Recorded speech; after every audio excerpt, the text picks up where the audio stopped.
So, project 2 ng exam 3, task 1. So, may dalawa tayong worksheet, sales by club, and total cookie sales. So, dun daw sa total cookie sales, sabi sa instruction, in cell B3, use structured references in a formula to calculate the sum of the chocolate mint chip cookies. So, gagamit ka lang po rito ng sum function para makuha mo yung total na chocolate mint chip cookies sold. So, nasan po ba yung chocolate mint chip? Nandito kay sales by club. Yun, si chocolate mint chip. Yan. Yan yun. Ipag-add lang natin yung mga yan. So, equal sum. Zoom in ko lang para mas madaling makita. Yan. Equal sum, open parenthesis. So, i-click mo lang tong sales by club worksheet.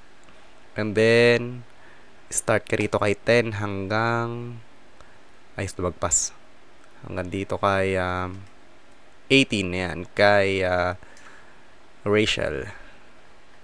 Kay C42. Yan. And then, enter lang. Ayun. So, 1,366.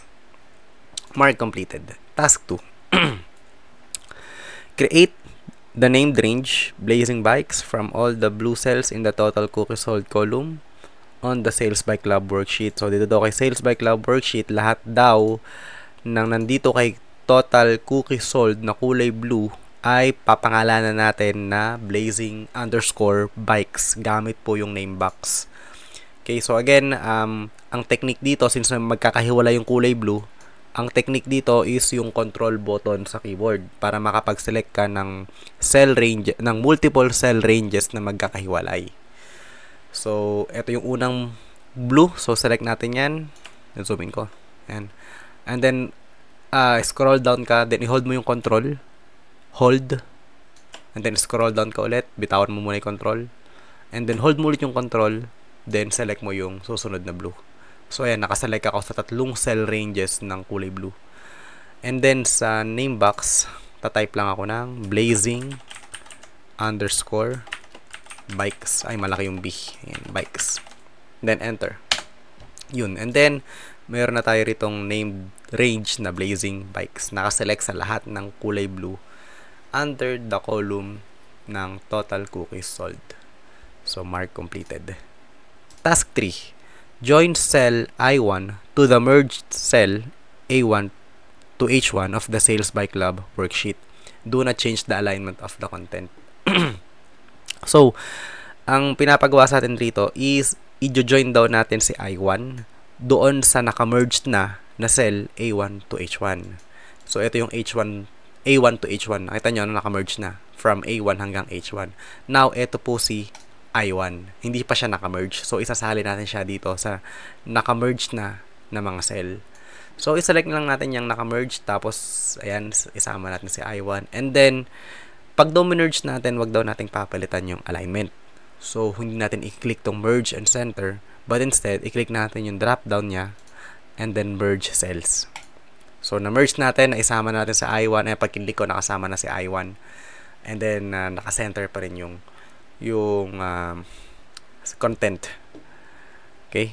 Mark completed. Task 4. Apply the pattern color light gray background to darker 10% with the pattern style thin diagonal crosshatch to cell range A3 to A8 on the total cookies sales worksheet.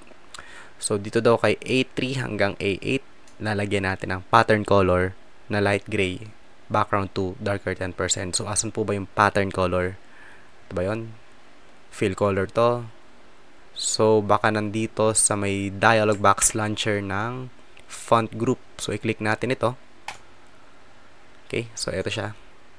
Then, punta tayo ng fill. Ayun, pattern color. So, ano ba sabi sa pattern color? Light gray background to darker 10%. Hanapin natin si light gray. Baka ito yan. Ay. Ayan, light gray background to 10%, darker 10%. And then, sabi, meron daw siyang lagyan din daw natin ng pattern style, thin diagonal crosshatch. So, ito nung sa baba niya yung pattern style. Ayan. Tapos, ito 16 diagonal crosshatch. Then, okay lang natin. Ayan. So, class, katulad ng sabi ko before, pagka may mga command na hindi natin makita or hindi siya available dito sa ribbon, hindi siya naka-display sa ribbon, baka nakatago lang yan. So, pwede natin buksan or i-access yung mga yon gamit yung dialog box launcher. Okay? Mark completed. Task 5. On the Sales by Club worksheet, i-configure daw natin yung table to display only records of the Blazing Bikes Club members by filtering by the cell color blue. And note, complete this task last. Ito, class, is i-filter natin yung table pero by color, no? 'Di ba, itong ating table, may mga filter button sila rito. So, kahit alin dyan, lahat ng kulay blue, dapat sila lang yung naka-display. Okay, so, i-click natin na lang dito kay Total Cookies Sold. And then, nakalagay ditong option na filter by color. So, sabi blue daw. Since yun yung Blazing Bikes, ayun sa may color key. Ayun ang Blazing Bike kulay blue. Ayan, so pag finilter natin by color, lahat ng kulay blue ang madi-display sa table. Mark completed. Sabi pala rito, complete this task last. Baka kasi yung iba, hindi gawin yung task 1, 2, 3, 4, unahin yung 5. Okay, so sabi sa instruction, ito daw yung huling gawin, yung task 5. So, wag nyo itong uunahin. Ito yung pinakahuli yung gagawin sa task 5. So, yun lang. Then, grade project.